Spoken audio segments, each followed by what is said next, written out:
जय हिंद दोस्तों, स्वागत है आप सभी का दृष्टि आईएएस प्रीलिम प्रैक्टिस सीरीज की क्लास में। दोस्तों, इस क्लास में हम कर रहे हैं अर्थव्यवस्था यानी कि भारतीय अर्थव्यवस्था, जिसमें हमारा टॉपिक चल रहा है राष्ट्रीय आय। दोस्तों, मैं राष्ट्रीय आय में पहले से ही कितने प्रश्न करा चुका हूँ? 32 से पहले 31 प्रश्न यानी कि 31 प्रश्न हम हल कर चुके हैं, जिन्हें हम देख चुके हैं, जिसने आप सभी लोगों ने अच्छे से उसे देखा है। दोस्तों, इसमें आज का हमारा पहला प्रश्न है, यानी कि ये 32वें नंबर का प्रश्न है। वो है सकल घरेलू उत्पाद अविस्फीति कारक, यानी कि सकल घरेलू उत्पाद है अविस्फीति कारक यानी कि मध्य है, उसके संबंध में जीडीपी डेफिलेटर के संदर्भ में हमें कितने कथन दे रखे हैं? 2 कथन दे रखे हैं। दोस्तों, आपको बताना है कि हम हर प्रश्न के साथ उसकी व्याख्या देखते हुए चलेंगे, जिससे आपको कोई भी डाउट नहीं रहेगा, क्योंकि ये कथन दे रखे हैं तो इनमें अच्छे से समझ में नहीं आता है, लेकिन जब हम व्याख्या पढ़ते हैं तो हमें वो प्रश्न अच्छे से समझ में आ जाता है। तो आप इसकी चिंता बिल्कुल भी ना करें कि हमारे ये प्रश्न समझ में नहीं आएगा, क्योंकि इसमें हर व्याख्या दे रखी है। और ये दोस्तों, वीडियो की क्वालिटी इतनी अच्छी नहीं होगी, लेकिन इसका जो कंटेंट है वो दृष्टि आईएएस के द्वारा प्रोवाइड किया गया है, जो मैं आपको प्रोवाइड करा रहा हूँ। तो दोस्तों, चलिए देखते हैं आज का पहला प्रश्न है सकल घरेलू उत्पाद अविस्फीति कारक यानी कि जीडीपी डेफिलेटर के संबंध में निम्नलिखित कथनों पर विचार कीजिए। और पूछा हुआ है, पहला कथन है यह नामात्र जीडीपी। नामात्र जीडीपी का मतलब क्या है दोस्तों? आपको बताना, इसे कहते हैं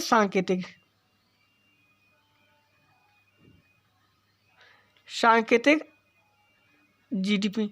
नामात्र जीडीपी या सांकेतिक जीडीपी और वास्तविक जीडीपी का अनुपात होता है। नामात्र नॉमिनल जीडीपी अपॉन क्या होता है? अपॉन वास्तविक या रियल जीडीपी। क्या है? Nominal GDP upon real GDP गुणे 100। इसका क्या होता है? ये अनुपात होता है। तो दोस्तों, ये पहला कथन एकदम राइट है। अगला है यह मूल्य व्यवहार की एक सीमित माप है, क्योंकि इसके अंतर्गत देश के उत्पादित सभी वस्तुएं ही शामिल हैं। दोस्तों, इसमें लग गया ही, इसके अंतर्गत सभी वस्तुएं नहीं, इसके अंतर्गत सेवाएं भी शामिल हैं।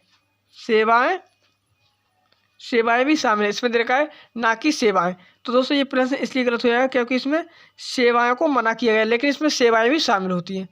जो मूल्य व्यवहार है की एक सीमित माप है, मूल्य व्यवहार की एक सीमित माप नहीं है, क्योंकि इसके अंतर्गत देश में उत्पादित सभी वस्तुएं तथा सेवाएं भी शामिल होती है। इसमें ना दे रखा है, तो इसलिए ये वाला कथन क्या हो जाएगा? गलत हो जाएगा। दोस्तों, इसमें पहला कथन सही है, दूसरा कथन गलत है। तो आंसर क्या होगा? ऑप्शन ए आंसर होगा। अब इसकी व्याख्या देख लेते हैं, क्योंकि प्रश्न आपके अच्छे से समझ में नहीं आया होगा। व्याख्या में दे रखा है कि सकल घरेलू उत्पाद अविस्फीति कारक मुद्रास्फीति की एक आर्थिक माप है, और यह नामात्र सकल घरेलू उत्पाद में वास्तविक सकल घरेलू उत्पाद से भाग देने एवं तत्पश्चात उसमें 100 से गुणा करके निकाला जाता है। यह जीडीपी अविस्फीति कारक यानी कि जीडीपी डिफ्लेटर नामात्र जीडीपी बटे वास्तविक जीडीपी गुणा 100। मैंने आपको बताया था नॉमिनल जीडीपी बटे रियल जीडीपी इंटू 100। अगला कथन है वो गलत क्यों था, उसको भी देख लेते हैं। नामिक जीडीपी की गणना चालू कीमतों के आधार पर की जाती है, वही वास्तविक जीडीपी की कीमत स्तर कीमतों पर की जाती है। अगला पॉइंट है इसमें, जीडीपी डिफ्लेटर में सभी वस्तुएं और सेवाएं शामिल हैं, इसलिए यह मूल्य व्यवहार की बेहतर माप है। उसमें दे रखा है सीमित माप, लेकिन यह बेहतर माप है, जिसमें वस्तुएं और सेवाएं दोनों शामिल होती हैं। प्रश्न आपको अच्छे से समझ में आया होगा। अगले प्रश्न पर चलते हैं। अगला प्रश्न है किसी देश की अर्थव्यवस्था की राष्ट्रीय आय का लेखांकन किया जाता है, यानी कि राष्ट्रीय आय उसका लेखांकन किया जाता है। तो राष्ट्रीय आय का लेखांकन किस किस से किया जाता है, उसको देख लेते हैं। पहला ये किसी देश की विशिष्ट आर्थिक उपलब्धियों की पहचान करने के लिए। एकदम सही बात है दोस्तों। राष्ट्रीय आय का मतलब है कि किसी देश की उसमें कितनी आर्थिक उपलब्धियां, या उसकी कितनी आर्थिक है, या उस देश की कितनी आय है, ये जानने के लिए उसकी विशिष्ट आर्थिक उपलब्धियों का लेखांकन या पहचान करने के लिए की जाती है। एकदम राइट है कथन। अगला है अर्थव्यवस्था की क्षमताओं और असफलताओं के आकलन हेतु जानकारी प्राप्त करने के लिए। एकदम ये भी राइट है, क्योंकि अगर भारत की इसकी राष्ट्रीय आय का आकलन होता है, तो इसका मतलब ये है कि भारत की जीडीपी जीडीपी में क्या असफलताएं आई हैं या फिर हमने क्या सफलता प्राप्त की या क्या आकलन जानकारी प्राप्त हुई, इसलिए इसकी गणना की जाती है। अगला है कार्यान्वयन की जा रही नीतियों के मूल्यांकन और समीक्षा के लिए वस्तुनिष्ठ आधार प्रदान करने के लिए। एकदम ये भी कथन दोस्तों राइट है, ये तीनों कथन राइट है। तो हमारा आंसर क्या होगा? हमारा आंसर हो जाएगा ऑप्शन डी, 1 और 2 और तीनों। दोस्तों इसकी व्याख्या देख लेते हैं। प्रश्न में आपको अच्छे से समझ में नहीं आया होगा तो व्याख्या में आपको समझ में आ जाएगा। व्याख्या में दे रखा है, व्याख्या राष्ट्रीय आय लेखांकन के 2 बुनियादी कार्य हैं। यानी कि राष्ट्रीय आय लेखांकन है, उसके 2 बुनियादी कार्य हैं। पहला है किसी देश की विशिष्ट आर्थिक उपलब्धियों की पहचान करना। दूसरा है कार्यान्वयन की जा रही नीतियों के मूल्यांकन और समीक्षा के लिए वस्तुनिष्ठ आधार प्रदान करना। तो इसलिए 1 और 3 कथन सही है। अगला है राष्ट्रीय आय लेखांकन के अन्य उपयोग क्या क्या है, उन्हें भी देख लेते हैं। तो राष्ट्रीय आय लेखांकन से पता चलता है कि उत्पादन के विभिन्न कारकों में राष्ट्रीय आय कैसे साझा की जाती है।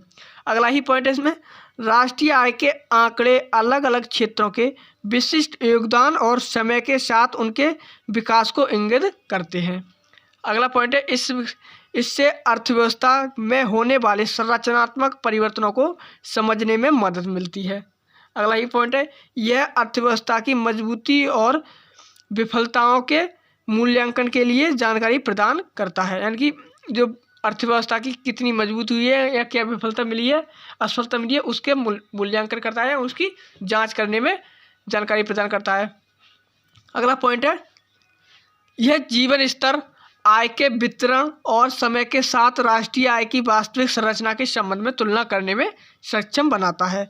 अगला ही पॉइंट है यह देश के बीच उत्पादन की तुलना को आसान बना देता है। तो दोस्तों ये इसके जो राष्ट्रीय आय हम गणना करते हैं, इसका लेखांकन करते हैं, उसके बारे में, उसके उपयोग और उसके कार्य क्या है या उसकी क्या महत्वता है, उसके बारे में ये पॉइंट दे रखे हैं। अगर आप इन्हें अच्छे से 1 बार 2 बार पढ़ते हैं तो अगर आपका इससे प्रश्न बनता है तो आपका एक प्रश्न बिल्कुल भी खराब नहीं होगा, यानी कि गलत नहीं होगा, 100% सही जाएगा और इससे प्रश्न पूछा भी जा सकता है। तो आप अच्छे से ध्यान रखना। अगले प्रश्न को देख लेते हैं हम। अगला प्रश्न क्या है हमारा, निम्नलिखित कथनों पर विचार कीजिए। यानी कि 3 कथन दे रखे हैं और उनमें से पूछा हुआ है कौन सा कथन सही है। तो पहला कथन देखते हैं, मध्यवर्ती वस्तुओं का उपयोग अन्य वस्तुओं के उत्पादन के लिए किया जाता है। यानी कि मध्यवर्ती वस्तुएं उनका उपयोग अन्य वस्तुओं के उत्पादन के लिए किया जाता है। तो दोस्तों ये पहला कथन हमारा एकदम राइट है। दोस्तों इन कथनों को अच्छे से देखते हुए, ध्यान से देखते हुए चलना है। प्रश्न हमसे किस तरीके से पूछा हुआ है। अगला पॉइंट है किसी अंतिम उत्पाद के विनिर्माण में मध्यवर्ती उत्पादन वस्तुएं उत्पादन के एक चरण से दूसरे चरण तक स्थानांतरित होती हैं। यानी कि अंतिम रूप से वस्तु उत्पादित हो रही है तो उससे पहले यानी कि बीच वाली मध्यवर्ती वस्तुओं के एक दूसरे चरण को तक स्थानांतरित होती हैं। ये भी कथन हमारा राइट है।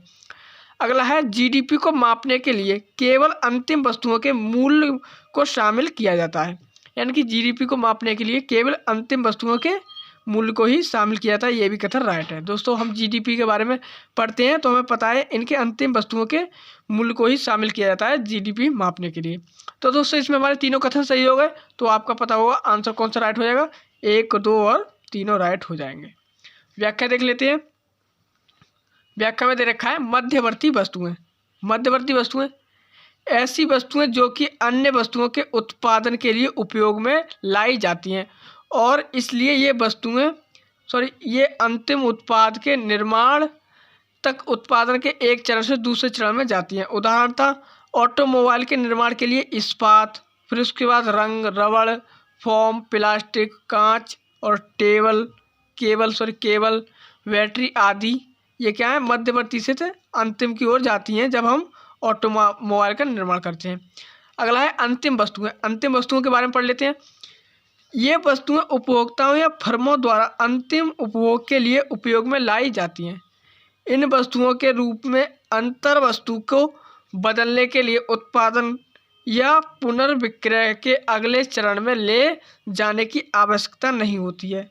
ये अंतिम उपभोग और निवेश के लिए तैयार उत्पाद होते हैं। अगला पॉइंट है जीडीपी या सकल घरेलू उत्पाद। जीडीपी के बारे में देख लेते हैं। किसी अर्थव्यवस्था की घरेलू सीमा के अंतर्गत उत्पादित अंतिम वस्तुओं और सेवाओं के मौद्रिक मूल्य को सकल घरेलू उत्पाद यानी कि जीडीपी कहते हैं। दोस्तों किसी देश की घरेलू सीमा या किसी अर्थव्यवस्था की घरेलू सीमा के अंतर्गत जो अंतिम रूप से ये वस्तुएं या सेवाओं उत्पादित हुई हैं उसके मौद्रिक मूल्य को सकल घरेलू उत्पाद कहते हैं। अतः यह स्पष्ट है कि सकल घरेलू उत्पाद के मापन में केवल अंतिम उत्पाद के मौद्रिक मूल्य को शामिल किया जाता है। ये भी पॉइंट ध्यान रखना। दोस्तों अगले प्रश्न पे चलते हैं। अगला प्रश्न है व्यापार के लिए खुलापन। व्यापार के लिए खुलापन को सामान्यतः मापा जाता है, यानी कि व्यापार का खुलापन है ओपनेस ऑफ ट्रेड को सामान्यतः मापा जाता है। तो ओपन ऑफ ट्रेड या व्यापार के खुलेपन को किससे मापा जाता है? तो वो मापा जाता है सकल घरेलू उत्पाद पर निर्यात आयात के योग से। ये सकल घरेलू उत्पाद है, उसके निर्यात आयात के योग से मापा जाता है। किसको? बाजार का खुलापन, यानी कि इसका आंसर है सकल घरेलू उत्पाद पर निर्यात आयात के योग से, यानी कि जो हमारा जीडीपी है उस पर कितना जो आयात निर्यात हुआ है उसका योग से हमें पता चलता है कि बाजार कितना खुलापन है, यानी कि बाजार कितना हमारा बाजार चला हुआ है। दोस्तों इसके बारे में व्याख्या पढ़ लेते हैं। ऑप्शन तो हमारा सी आंसर हो जाएगा। खुलेपन का सूचकांक अथवा व्यापार का खुलापन अंतरराष्ट्रीय व्यापार संबंधों को मापने का एक मानक रूप है तथा इस सकल घरेलू उत्पाद पर निर्यात आयात के योग से व्यक्त करते हैं। अगला प्रश्न देखते हैं। अगला प्रश्न हमारा निम्नलिखित में से कौन सा कारक आय का घटक नहीं है, यानी कि कौन सा कारक है जो आय का घटक नहीं है। तो दोस्तों इस प्रश्न में हम जो आय के घटक हैं उनको देखने वाले हैं, कौन कौन से कारक आय के घटक हैं। तो इसमें नहीं प्रश्न पूछा हुआ है, तो इसमें से हो जाएगा निगम कर ये आय का घटक नहीं है। इसमें आय के घटक क्या है? कर्मचारी क्षतिपूर्ति, ब्याज, किराया, ये सब आय का घटक है। अब आय के घटक के बारे में देख लेते हैं। उत्पादन के कार्यों की सेवाओं की बिक्री से प्राप्त आय कारक कहलाती है, यानी कि उत्पादन के कारकों से सेवाओं की जो बिक्री होती है उससे प्राप्त आय कारक आय कहलाती है। उत्पादन के कारण उन लागतों को दर्शाते हैं जिनका उपयोग आर्थिक लाभ अर्जित करने के लिए वस्तु या सेवाओं के उत्पादन में किया जाता है। उत्पादन के कारकों में भूमि, श्रम, पूंजी और उद्यमिता शामिल है। भूमि है, श्रम है, पूंजी है, उद्यमिता, ये उत्पादन के कारकों में शामिल है। अब कारक आय के घटक देख लेते हैं, यानी कि कारक आय है उसके हम घटक देख लेते हैं। तो दोस्तों ये आपको अच्छे से नोट कर लेनी है कि कारक आय के घटक कौन कौन से हैं। तो कारक आय के घटक है कर्मचारी क्षतिपूर्ति में मजदूरी हो गई, वेतन हो गए व अन्य लाभ हो गए। हमारा मुनाफा हो गया, मुनाफा हमें ब्याज से भी प्राप्त हो सकता है, हमें किसी भी प्रकार लाभ प्राप्त हो सकता है। किराए से प्राप्त आय हो सकती है, ब्याज हो सकता है, जो ब्याज हमें हमारे पूंजी पर हमें ब्याज मिलता है। मिश्रित आय, स्वनियोजित मजदूरी की आय और अनगिनत उद्यमों के मुनाफे और लाभांश हो सकते हैं। तो ये क्या हो गए? ये हो गए आय कारक के घटक। इन्हें अच्छे से नोट कर लीजिएगा या फिर याद कर लीजिएगा। हम अगले प्रश्न पे चलते हैं। ये आपको प्रश्न अच्छे से समझ में आया होगा कि आय का घटक कौन कौन से हैं। तो आय के घटक ये 3 महत्वपूर्ण याद रखना कि कर्मचारी क्षतिपूर्ति है, ब्याज है, किराया है और किराए से प्राप्त आय है, और मिश्रित आय, स्वनियोजित मजदूरों की आय, कर्मचारी क्षतिपूर्ति, इनको अच्छे से याद कर लेना। अगले प्रश्न को देख लेते हैं। अगला प्रश्न है जीडीपी अपस्फीति कारक के संदर्भ में निम्नलिखित कथनों पर विचार कीजिए। हम पिछले प्रश्न में देख चुके हैं जीडीपी अपस्फीति या जीडीपी डिफ्लेटर के बारे में। तो एक बार यहाँ पर मैं लिख देता हूँ, जीडीपी डिफ्लेटर होती है nominal GDP upon real GDP गुणा 100। ये क्या होती है? ये होती है हमारी जीडीपी अपस्फीति। जब इस जीडीपी अपस्फीति होती है, क्या होती है? जीडीपी अपस्फीति कारक या जीडीपी डिफ्लेटर होता है क्या? नॉमिनल जीडीपी बटे रियल जीडीपी गुणा 100, ये हो गई। तो इसमें प्रश्न देख लेते। पहला है कथन, इसमें यह मुद्रास्फीति का एक मापक है। एकदम करंट राइट आंसर है। ये मुद्रास्फीति होती है उसका एक मापक है। कौन? जीडीपी अपस्फीति कारक। इससे वास्तविक जीडीपी को सांकेतिक जीडीपी से विभाजित कर प्राप्त भागफल में 100 से गुणा करके प्राप्त किया जाता है। तो दोस्तों ये कथन राइट है। क्यों? इसमें दे रखा है वास्तविक जीडीपी और सांकेतिक जीडीपी को, यानी कि सांकेतिक जीडीपी जो वास्तविक जीडीपी है उसे सांकेतिक जीडीपी से भाग किया जाता है, लेकिन इसमें क्या है, सांकेतिक जीडीपी को वास्तविक जीडीपी से भाग किया जा रहा है, तो इसलिए ये वाला गलत हो जाएगा। याद रखना, ये वाला जो कथन दे रखा है वो ये वाला है, यानी कि ये इस प्रकार लिख दिया गया है। ये आप इसे याद कर लीजिएगा या इसे याद कर लीजिएगा। ये गलत है, ये उल्टा कर दिया है, या ये यहाँ होता, ये यहाँ होता, तो ये सही हो जाता। अगला है, ये वस्तुएं एवं सेवाओं की एक निर्धारित बास्केट पर आधारित है। तो दोस्तों ये भी कथन गलत है। तो दोस्तों इसके बारे में व्याख्या में पढ़ लेते हैं कि ये किस पर आधारित है। आंसर क्या होगा? आंसर होगा केवल एक आंसर होगा, केवल ऑप्शन ए राइट आंसर होगा। इसकी जो व्याख्या दे रखी है, जीडीपी अपस्फीति कारक उन सभी वस्तुओं एवं सेवाओं की कीमतों के औसत स्तर को मापता है जो जीडीपी में शामिल होती हैं। जीडीपी अपस्फीति कारक सामान्य मूल्य मुद्रास्फीति का एक परिणाम है। यह विशिष्ट अपस्फीति कारक दर्शाता है कि आधार वर्ष के सकल घरेलू उत्पाद में हुआ परिवर्तन मूल स्तर में परिवर्तन पर कितना निर्भर करता है, इसलिए कथन एक सही है। आगे इसकी व्याख्या देख लेते हैं।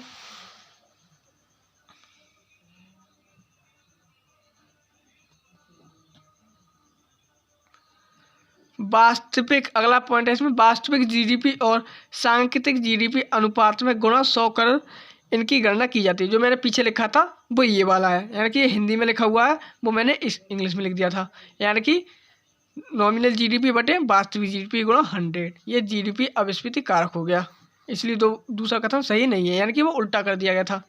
अगला इसमें मुद्रास्फीति के अन्य सूचकांक जैसे सीपीआई, डब्ल्यूपीआई स्थिर बास्केट पर आधारित होते हैं, जबकि जीडीपी अपस्फीति कारक के लिए बास्केट को साल दर साल लोगों की खपत और निवेश पैटर्न के साथ बदलने की अनुमति है। यानी कि ये बास्केट एक मुद्रा है 5 देशों की, इसको अगले पॉइंट में हम देख लेंगे। अगला प्रश्न है, परिवारों की व्यक्तिगत आय पीआई की गणना के लिए निम्नलिखित में से किन्हें राष्ट्रीय आय में से घटाना अनिवार्य है। यानी कि व्यक्तिगत आय यानी कि पर्सनल इनकम की गणना के लिए, अगर हमें पर्सनल की गणना करनी है, यानी कि पर्सनल इनकम की गणना करनी है तो उसमें से राष्ट्रीय आय यानी कि नेशनल इनकम में से घटाना अनिवार्य है। क्या घटाना अनिवार्य है, तो देख लेते हैं क्या घटाना अनिवार्य है। तो हमें सरकार द्वारा परिवारों को की गई अंतरण अदायगी, जो सरकार द्वारा परिवारों को की गई अंतरण अदायगी उससे घटाना अनिवार्य है, तो उससे घटाना अनिवार्य नहीं है। अगला है, परिवारों द्वारा की गई निवल ब्याज अदायगी, तो ये घटाना अनिवार्य है। अवितरित लाभ यानी कि जो लाभ वितरित नहीं हुआ है, जैसे जो लाभ वितरित नहीं हुआ है उससे घटाना अनिवार्य है। निगम कर, जो निगम कर लगता है उसको भी घटाना अनिवार्य है। इन तीनों को घटाना अनिवार्य है। इससे जो सरकारों ने परिवारों को अंतरण या अदायगी दे दी उससे घटाना अनिवार्य नहीं है। तो 2, 3, 4 ये घटाना अनिवार्य है। तो ऑप्शन क्या राइट हो जाएगा? ऑप्शन बी आंसर राइट हो जाएगा। इस भी प्रश्न की व्याख्या देख लेते हैं। राष्ट्रीय आय जो फर्मों और सरकारी उद्यमों द्वारा अर्जित की जाती है। राष्ट्रीय आय में लाभ का एक ऐसा हिस्सा होता है जो उत्पादन के कारकों के मध्य वितरित नहीं किया जाता है, यह अवितरित लाभ कहलाता है। दूसरे शब्दों में अवितरित लाभ किसी कंपनी के शेयर का एक अंश है तथा इस पर शेयर धारकों का स्वामित्व होता है। इन्हें प्रतिधारित उपार्जन भी कहा जाता है। व्यक्तिगत आय यानी कि पर्सनल इनकम की गणना करने के लिए राष्ट्रीय आय यानी कि नेशनल इनकम में से अवितरित लाभ यानी कि जो लाभ बटा नहीं है और को घटाया जाना चाहिए, क्योंकि अवितरित लाभ परिवार आय में शामिल नहीं होता है। निगम कर या कॉर्पोरेट कर जो फर्मों द्वारा की गई कमाई पर लगाया जाता है को भी राष्ट्रीय आय यानी कि नेशनल इनकम में से घटाया जाना चाहिए, क्योंकि यह भी परिवार आय में शामिल नहीं होता है। अगला है, परिवारों को निजी कंपनियां उनके द्वारा लिए गए अग्रिम ऋणों को सरकार से ब्याज भुगतान प्राप्त होता है और परिवारों को फर्मों एवं सरकारों को ब्याज का भुगतान भी करना पड़ सकता है। यदि उन्होंने धन उधार लिया है, इसलिए हमें परिवारों द्वारा फर्मों और सरकारों को भुगतान किए गए शुद्ध ब्याज को घटाना होगा। अगला पॉइंट है परिवारों को सरकार और फर्मों से अंतरण अदायगी। उदाहरण के लिए पेंशन, छात्रवृत्ति, पुरस्कार आदि प्राप्त होती है, जिसे परिवारों की व्यक्तिगत आय की गणना करने के लिए जोड़ा जाता है। दोस्तों ये प्रश्न हम यहीं पर रखते हैं, आप इनकी व्याख्या को अच्छे से देख लेना। ये क्लास यहीं तक रखते हैं, मिलेंगे अगली क्लास में, तब तक के लिए जय हिंद।